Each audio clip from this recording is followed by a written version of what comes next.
The greatest trick the devil ever pulled is to make us believe it didn't exist. It's a legendary line from a legendary movie, and it is legendary because it reflects reality, especially in the US. For years, the government is insisting our labor market is fine, so much so that we have hundreds of thousands of jobs that we're unable to fill. In fact, the Bureau of Labor Statistics said that the labor market added 187,000 jobs in August and unemployment landed at 3.8%.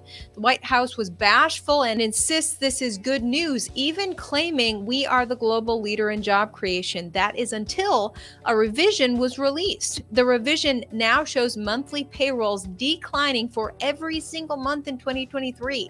While there is not anything typically unusual about the revisions by the BLS, it's the size of some of the changes that are proving America's economy is not as strong as reported.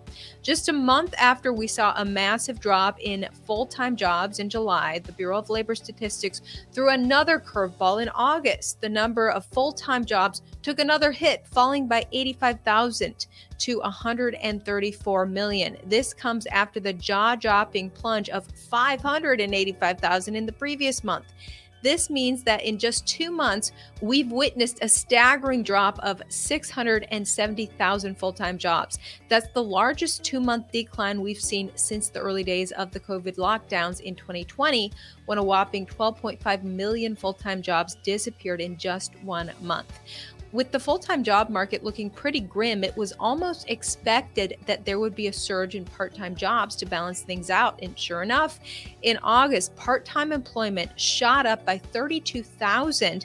When you add this to the nearly record-breaking 972,000 surge we saw in July, it sums up to over 1 million additional part-time positions in just 2 months. To be precise, that is 1 million and 4,000 new part-time jobs, bringing the total to just over 27 million. So to sum up the past couple of months, not only have we witnessed significant downward revisions in the establishment survey, but the quality of the jobs being created has been pretty disappointing. We're looking at a massive drop of 670,000 full-time workers over the past few months, offset by a whopping 1,004,000 increase in part-time positions. It's no wonder that the number of folks holding down multiple jobs is hovering near an all-time high. Now let's shift gears and discuss something even more critical that we might have missed: the demographic composition of jobs in August. And frankly, it's a bit shocking. According to the Bureau of Labor Statistics, in August, the number of employed native-born workers took a staggering hit, dropping by 1.2 million from July's 132 million to 131 million. It's even less than the figure for August 2022, which stood at 130 million. This drop is the most significant we've seen in native workers since the early days of the COVID pandemic. On the flip side, the number of foreign-born workers or immigrants surged by 668,000 to reach a record 30 million. To put it bluntly, the U.S. has seen virtually no increase in native-born jobs since the COVID crash.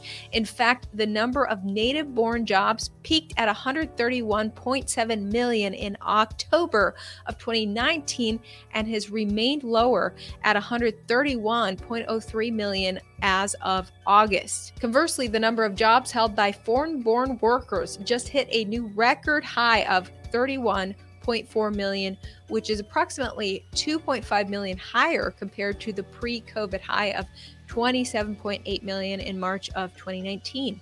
In simple terms, over the past 4 years, all job creation in the United States seems to have been two things: part-time and for foreign-born workers.